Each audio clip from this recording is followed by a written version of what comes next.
이번 사건도 마찬가지예요. 이번 사건도 그 작은 균열들이 많았잖아요. 근데 다 아니라고 부정했잖아, 저 새끼들은. 근데 다 맞았잖아. 그 균열들을 보면서도 아니에요. 이 정도는 실수도 아니에요. 이 정도는 균열도 아니에요. 이거는 상처도 아니에요. 다 암호입니다. 결국엔 벌어졌잖아요. 좋아요, 구독.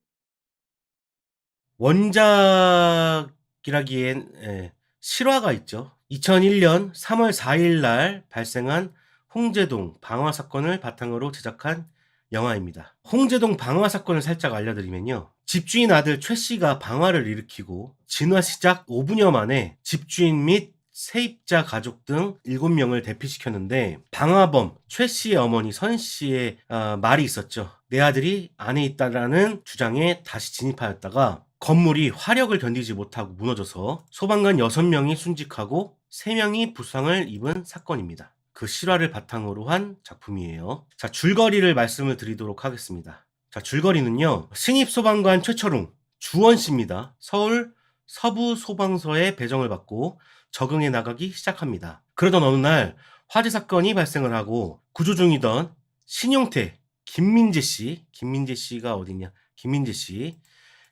씨가 사망을 하게 됩니다. 같은 구급대원인 김민재가 사망하게 되면서 주원은 입스가 옵니다. 입스가 왔고, 진섭, 곽도원 씨는 여기 포스터에 없고요. 곽도원은 죄책감으로 은퇴를 고민하는 단계에 오게 되고요. 결혼을 앞둔 송기철, 이준혁과 이제 형님이 될 사람 안효종, 오대환 씨라고 할게요. 동생을 지키기 위해서라도 현장직에서 물러나라고 얘기하는 중입니다. 너가 그만둬. 아니, 형님이 그만둬요. 이렇게 막 싸우고 있어요. 그리고 유재명, 유재명은 국가에서 장비 지급을 해주지 않아서 사비로 몰래 대원들에게 헌신을 하고 있죠. 각자 흔들리는 상황이에요. 자, 그리고 2001년 3월 4일 홍제동 방화 사건이 발생하게 되는데, 과연 서울 서부 소방서 팀은 무사히 화재를 진압할 수 있을 것인가 하는 내용이 바로 소방관 되겠습니다. 자, 작품 설명 드리도록 하겠습니다. 작품 설명. 자, 감독은요, 곽경택 감독입니다. 친구, 똥개, 태풍, 극비수사, 희생부활자, 암수살인, 장살이 잊혀진 영웅들 등등등 작품을 하신 분이죠. 워낙 유명한 감독님이시라. 실화를 바탕으로 한 영화들이 대체로 성공을 해서 그런지 이번에도 실화를 소재로 한 영화를 연출했습니다. 자, 각본도 곽경택 감독이에요. 자, 출연은 주원, 곽도원, 유재명, 이유영, 김민재, 오대환, 이준혁, 장영남 씨가 있습니다. 멤버만 봤을 때는 굉장히 화려하죠. 자, 러닝타임은 106분, 1시간 46분 24초. 제가 아까도 말씀드렸죠. 최근에 한국 그 창고 영화들이 늦게 개봉을 하게 되면서 시간이라도 좀 줄이자 해서 이렇게 마친 것들이 아닐까라는 생각을 해봅니다. 구성은요, 주원이 입사를 하고 이제 김민재의 죽음까지가 26분 정도가 소요가 됩니다. 그리고 이 소방관들의 후유증이 45분간 펼쳐져요. 그리고 25분 동안 홍제동 방화 사건이 펼쳐집니다. 그래서 이 영화 같은 경우에는 2대 4대 2 비율이 되겠습니다. 2대 4대 2 비율이요. 그 아까 말씀해 주신 분이 계셨는데 70억 가지고 이런 영화를 만들 수 있느냐? 그럴 만한 게, 이 영화는 소방관이지만 불과 싸우는 영화를 그린 영화가 아니거든요. 그래서 제작비를 아낄 수가 있었고 효율적으로 썼다. 이렇게 보시면 될 것 같습니다. 소방관들의 후유증이 더 길어. 불하고 싸우는 장면보다 그게 더 길어. 자, 추가 정보를 말씀드리면요. 코로나로 인해서 개봉이 밀렸었는데 곽도원 배우가 음주운전으로 입건되면서 창고 영화가 완전히 돼버렸죠. 제작은 2020년 5월부터 시작되었습니다. 그래서 이번에 개봉하게 된 거예요. 4년 만에. 5년 만인가요? 횟수로 5년 만이죠. 자, 이 작품은요, 2가지 정도의 이야기를 그리고 있는데요. 첫 번째, 소방관의 처우. 제가 본 소방관 이야기가 1991년 분노의 역류, 2000년 사이렌, 리베라메, 한국 영화들입니다. 그리고 2004년에 레더 49, 2012년에 반창고 타워, 그리고 2017년 온리 더 브레이브, 그리고 2022년 소방서 옆 경찰서 시리즈, 요거 시리즈가 있죠. 제가 리뷰도 했었고요. 한 9편 정도의 영화를 봤는데요. 영화 드라마를 봤는데 이 살짝 정리를 해보면 2000년대 초반까지만 해도 동료 소방관의 사망, 무너진 팀워크, 다시 각성하는 소방대원들의 이야기가 주를 이루고 있었다면은 2010년쯤부터는 장르적으로나 디테일 면에서 좀 더 세분화됩니다. 반창고는 로맨스에 특화되었고요. 온리 더 브레이브는 일반 화재가 아닌 산불에 대해서 다뤘고요. 소방서역 경찰서는 불의 시작점을 찾는 수사에 더 집중을 하는 작품입니다. 사실 따지고 보면 이번 소방관은 90년대, 2000년대 초반의 작품들과 비슷해 보이는데 좀 다른 점들이 있습니다. 앞서 구성 부분에서 2대 4대 2 비율이라고 말씀을 드렸는데 사실상 화마와 싸우는 소방관의 모습보다 김민재가 죽고 난 이후의 후유증 혹은 트라우마가 더 비중을 많이 차지합니다. 여기서 이 영화의 특별함은 더욱 커지게 되는 거죠. 바로 소방관들의 처우 문제, 이것을 다루고 있는 겁니다. 영화에서도 나오듯 골목길에 불법 주차한 차들로 인해서 소방차가 못 지나가게 방해한다던가 소방서 앞에 주차를 버젓이 한다던가 장비는 방화복이 아니라 방수복이었죠. 진짜 이게 어처구니 없는 건데. 그리고 전문 장비를 착용해야 할 소방관들이 목장갑을 끼고 현장에 출동한 일이 빈번했고요. 얼마 전까지만 해도 국가직도 아니었습니다. 이게 아마 문재인 대통령 시절에 국가직으로 전환됐을 거예요. 그리고 경찰병원, 군병원은 있는데요. 소방병원은 없습니다. 지금 짓고 있다고는 하는데 2025년 완공이에요. 2025년까지 소방병원이 없었다는 거예요. 말이 됩니까 이게? 이 세상이 그러니까 지랄같이 진짜 흘러가고 있는 거예요. 항상 소 잃고 외양간 고치는 거죠. 실제로 홍제동 방화 사건 이후로 많이 나아졌다는 점에서 다행이지만 여전히 소방관 처우 개선이 시급한 모양입니다. 올해 뉴스를 좀 뒤져보니까 소방의 예산과 인사권은 지자체가 담당하고 있대요. 지자체의 예산에 따라서 들쭉날쭉한 거죠. 그러니까 어느 지자체에서는 돈이 많으니까 소방관의 처우가 좀 개선이 될 수 있는 거야. 근데 어느 지자체는 돈이 없어가지고 소방관한테 지원을 못 해주는 거지. 그러다 보니까 인력 충원도 더 안 되는 상황이 펼쳐지고 있습니다. 자, 2023년에 세종시 같은 경우에는 1년 동안 2명을 채용했어요. 1년 동안 2명을 채용했다고. 알바도 이렇게 채용은 안 하겠다. 소방관이 거의 뭐 2교대, 3교대로 지금 돌아가고 있다고 하잖아요. 사람을 더 뽑아야 한단 말이에요. 더 뽑으려면은 돈을 더 줘야 되는데 지자체가 운영을 하니까는 돈이 안 되는 거야. 이게 말입니까? 방구입니까? 예. 다시금 소방관의 헌신과 그들의 처우를 돌아본다는 측면에서 큰 의미가 있는 작품이라고 할 수 있겠습니다. 이번에 소방관 처우 개선을 위해 이 작품을 보시면 티켓 한 장당 119원의 기부 이벤트도 벌이고 있다고 합니다. 원래는 티켓값 안에 뭐 극장으로 가고 배급사에 가고 뭐 마케팅에 가고 막 이렇게 가잖아요. 그 중에 119원은 소방관들한테 기부가 되는 거야. 그래서 여러분들이 많이 봐주셔야 돼요. 이런 영화들은 많이 봐줄 필요가 있다. 이런 말씀을 드리고요. 자, 두 번째. 자, 선물. 뭔 선물이냐. 자, 2001년에 일어났던 사건이라고 제가 말씀을 드렸잖아요. 이 제작 시기가 2020년 5월 18일에서 2020년 9월까지 제작을 했던 걸로 보여요. 촬영을 이렇게 했던 걸로 보여요. 자, 그러면은 이제 후반 작업하고 그러면은 날짜로 보았을 때 아마도 제 짐작으로는 홍제동 방화 사건 20주기에 맞춰서 제작한 것으로 보입니다. 곽경택 감독이 이 사망한 소방대원들과 유가족들에게 선물로서 이 작품을 선보이려고 했던 것 같은데 안타깝게도 그러지 못했던 걸로 보이죠. 첫 번째는 코로나가 있었고 두 번째는 곽도원 씨가 있었죠. 그래서 곽경택 감독이 대놓고 그 곽도원 씨를 좀 이렇게 서운해한다는 그런 인터뷰를 본 것 같아요. 그 이유가 이게 자기가 원래 바랬던 그 선물이 완전히 그게 틀어져 버렸기 때문에 원망스럽지 않았을까 그런 생각이 들거든요. 아마 그런 이유 때문에 좀 서운해하지 않았을까라는 생각이 듭니다. 자, 닮은 영화로는요. 자, 무도실무관이라는 작품이 있습니다. 넷플릭스로 공개했고 저도 리뷰했던 영화죠. 이 영화를 통해서 무도실무관과 보호관찰관에 대해서 우리가 몰랐던 부분들을 많이 알게 해준 영화였는데 실제로 이번에 예산을 2.6배 높게 책정을 하게 되면서 처우가 개선이 됐죠. 이번 소방관을 통해서 처우 개선이 되길 바라면서 닮은 영화로 무도실무관을 뽑아봤습니다. 저는 이 작품을 어떻게 봤냐면요. 제가 솔직히 말씀을 드릴게요. 소방 영화 중에 가장 좋았냐라고 물어보신다면 사실 아니었습니다. 일단 헐리우드 자본과 비교할 수가 없죠. 그러면 못 만들었냐? 라고 물어보신다면 또 사실 그렇게 많이 못 만들지는 않았어요. 곽경택 감독이 가지고 있는 그 안정감이 있단 말이에요. 그 괜히 베테랑 감독이 아니야. 예?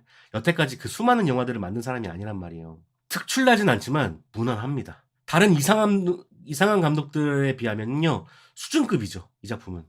근데 이런 리뷰를 하는 직업을 얻게 되면은 가끔 그럴 때가 있습니다. 재미가 있어도 의미 없는 영화가 있는 반면에 재미가 없어도 의미가 있는 영화가 있습니다. 그런 걸로 치면 안정감도 있고 의미도 있어요. 그래서 확 몰입하게 되는 경우가 생기죠. 이 영화는 좀 그런 쪽에 속해요. 보면서도 아 이건 클리셰네. 아 이건 너무 뻔하다. 그러면서도 눈물이 질질질질 나.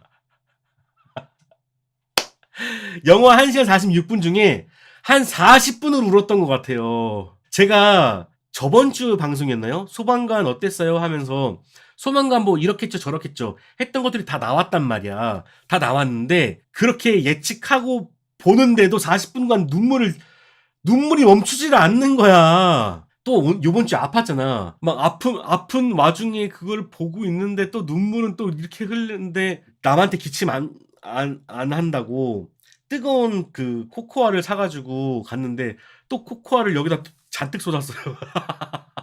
그러면서 눈물도 쏟고 코코아도 쏟고 정말 슬픕니다. 사람이 죽고 심파처럼 흘러가서 울었다기보다는 그런 장면도 있긴 하지만 너무나도 당연한 처우를 바라고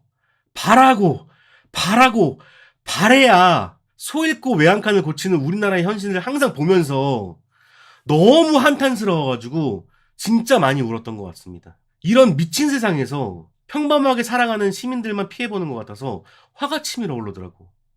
분노의 눈물이었어요. 분노의 눈물. 이거는 분노의 역류가 아니라 분노의 눈물이야 진짜. 아니 왜 우리나라는 항상 벌어질 대로 벌어지고 나서 꼭 이렇게 정신을 차릴까요? 저는 그 이유를 도저히 모르겠어요. 왜 우리는 항상 이래야만 하는 걸까? 그 뭐였죠? 하인리 법칙이었나? 뭐였죠? 어떤 큰 사건이 있기 전에 작은 균열들이 계속해서 벌어진다라는 얘기가 있잖아요. 우리나라는 정말 작은 균열들이 너무 많아. 어느 하나 잘못 안 된 데가 없어. 근데 고칠 생각을 안 해. 그리고 큰 사건이 벌어져. 그런 다음에 그때서야 고쳐. 너무 민주화가 너무 빨리 일어나서 그런 걸까요? 정말 한탄스럽습니다. 이번 사건도 마찬가지예요. 이번 사건도 그 작은 균열들이 많았잖아요. 근데 다 아니라고 부정했잖아, 저 새끼들은. 근데 다 맞았잖아. 그 균열들을 보면서도 아니에요. 이 정도는 실수도 아니에요. 이 정도는 균열도 아니에요. 이거는 상처도 아니에요. 다 암호입니다. 결국엔 벌어졌잖아요. 자, 그래서 좋았던 점, 아쉬웠던 점 나눠서 이야기해보고 끝내보도록 할 텐데요. 자, 좋았던 점부터 해보도록 하겠습니다. 첫 번째, 분위기입니다. 다들 예상하신 것처럼 아무래도 실화 기반으로 하고 있기 때문에 좀 무거운 분위기가 있지 않을까 생각을 많이 하실 것 같아요. 그런데 그런 생각을 무색시킬 정도로 활기를 띄우는 무드가 많았고요. 그들이 시름에 잠겼을 때도 나름대로 밝은 모습을 많이 보이려고 하다 보니까 축축 처지는 영화는 아닙니다. 최근에 개봉한 히든페이스, 보통의 가족보다 훨씬 밝아요. 그래서 너무 슬프지만 또 이렇게 너무 슬프게만 보지 않게 되는 그런 분위기를 잘 잡아냅니다.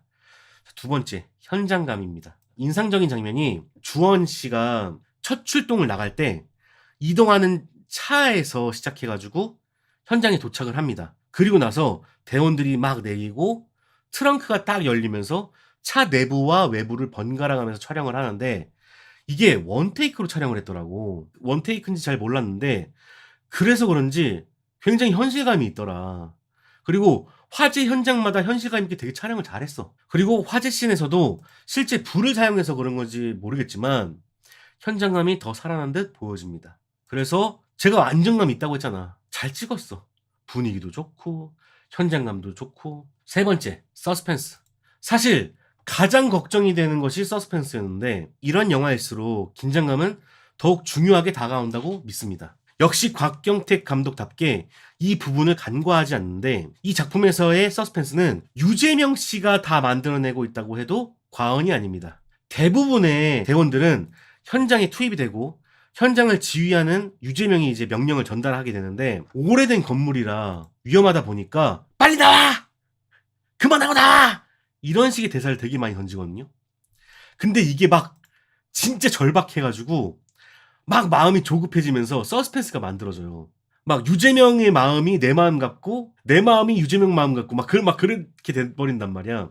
진짜 긴박감을 만드는데 유재명 씨가 정말 탁월했다. 거기서 나오는 서스펜스가 진짜 1분 1초를 다투게 만든다.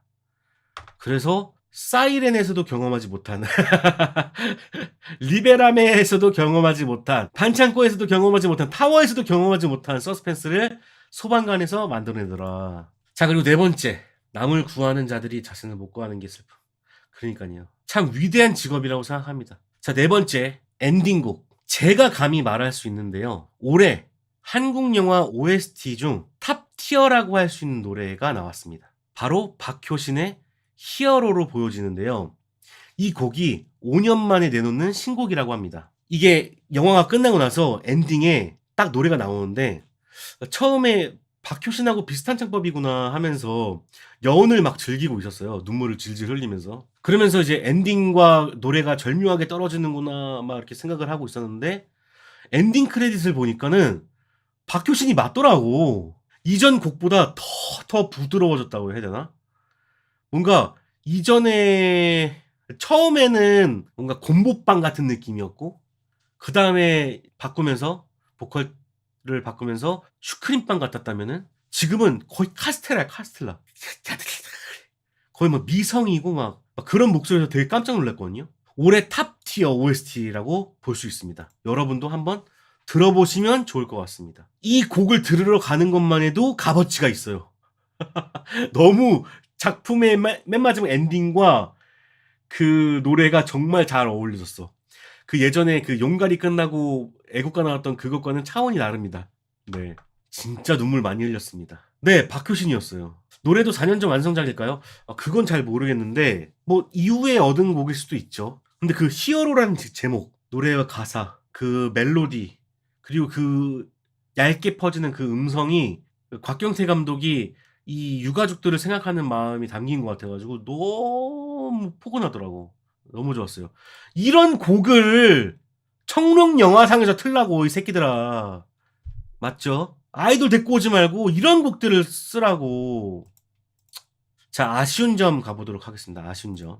첫 번째, 클리셰. 제가 앞서도 말씀드렸지만 영화가 예상했던 범위 내에서 나왔다는 게 좀 아쉽죠. 아쉽다기보다 예측이 가능했습니다. 실화를 그리고 있다는 점에서 어쩔 수 없지만 앞선 사건에서 대원을 잃었다는 점, 그리고 홍제동 방화 사건의 결말을 안다는 점, 소방대원들의 처우 개선이 주요하게 그려지지 않았다면 다른 소방 작품들과 거의 차이점이 없습니다. 그리고 영화 맨 처음에도 나오지만 실화를 모티브로 극적인 이야기를 구성했다고 언급하는데 그 한 명 한 명의 이야기도 조금은 식상한 느낌이 있습니다. 뭐 이 사람은 결혼을 앞두고 있다거나 은퇴를 앞두고 있다거나 너무 슬픈 설정을 다 때려 넣었어. 이거는 요런 부분들은 조금 올드하다. 역시 곽경택 감독. 요런 부분에서 좀 아쉽다. 그런 생각이 좀 들었거든요. 너무 치킨집 차려놓고 결혼 죽었고 신입이고 너무 다 설정이 멤버들의 설정이 다 기가 막히고 코가 막힌 사연들만 이렇게 딱 무슨 케이팝 스타인 줄 알았어. 슈퍼스타 K인 줄 알았어. 네. 어쨌든 그런 점이 좀 살짝 촌스러운 거. 두 번째, 사운드입니다. 자, 이거는 한국 영화에서 매번 지적하는 부분이지만 사운드 개선 정말 심각하게 고려해야 합니다. 이건 1승에서도 이제 똑같은데요. 영화를 보러 가는 이유는 큰 화면으로 보고 싶은 이유도 있지만 좋은 사운드를 듣고 싶어서도 있어요. 그리고 관객과 호흡하는 것도 있죠. 뭐 여러 가지가 있을 텐데 그 중에 정말 큰 게 사운드란 말이에요. 사운드. 근데 진짜 한국 영화에서 사운드를 만족했던 적이 진짜 거의 없는 것 같아요. 만족했던 적이 한 5%? 100% 중에 한 5%의 영화 빼고는 전부 사운드가 개판이에요. 제가 볼 때는. 그러니까는 감독들이 신경 써야 될 거는 정말 많아요. 연출도 있죠. 배우들도 있죠. 배우 연기 문제 있죠. 대본 있죠. 뭐 카메라 있죠. 조명 있죠. 다 신경 써야 되는데 항상 마무리가 아쉬운 건 사운드예요. 사운드에는 다들 신경을 그렇게 쓰지 않는 모습을 보여주고 있는 것 같아요. 뭐 물론 헐리우드 자본의 문제도 있겠지만 장비 문제도 있겠죠. 어쨌든 심각합니다. 안 들려요. 소리가 안 들려. 이럴 바엔 자막을 도입해라. 제가 항상 얘기잖아요. 자막을 도입해라. 1승 때도요. 솔직히 말해서 그 재밌는 각본이 사운드 때문에 좀 묻힌 경향이 있어요. 근데 이번 소방관도 마찬가지예요. 사운드가 거의 안 들립니다. 그래서 사운드 문제는 진짜 개선해야 될 문제 중에 하나다. 그러기 위해선 사운드가 경쟁이 붙어야 되고 그 경쟁을 붙여서 정말 잘하는 사운드 하는 사람들을 많이 배출해야 되고 그래서 그 사람들을 상 주고 정식적으로 상을 주고 방송에 출연시키고 계속 기술 발전을 할 수 있게끔 만들어 줘야 되는데 시상식에서는 음향, 사운드 이런 건 개판으로 그냥 쳐버리고 주요 기술직이 아니라 이거지. 그딴 대우를 하고 있으니 이게 발전할 리가 있겠습니까? 소방관 1승 사운드 엄청나게 문제 있다. 자, 어쨌든 간 아무튼 이번 기회에 소방관 한번 보시면 어떨지 권해드리고 싶습니다. 기부가 되기도 하고요. 이런 내용일수록 많은 사람들이 봐야 한다고 생각합니다. 소 잃고 외양간 고치는 그런 일 이제 없게 자기 일, 자기 본분에 충실히 수행하는 그런 사람들이 될 수 있게끔 이런 작품들 한 번씩 보여주시고 여러 가지 감정들을 또 충분히 느낄 수 있는 영화이기 때문에 소방관은 볼만한 가치가 있다.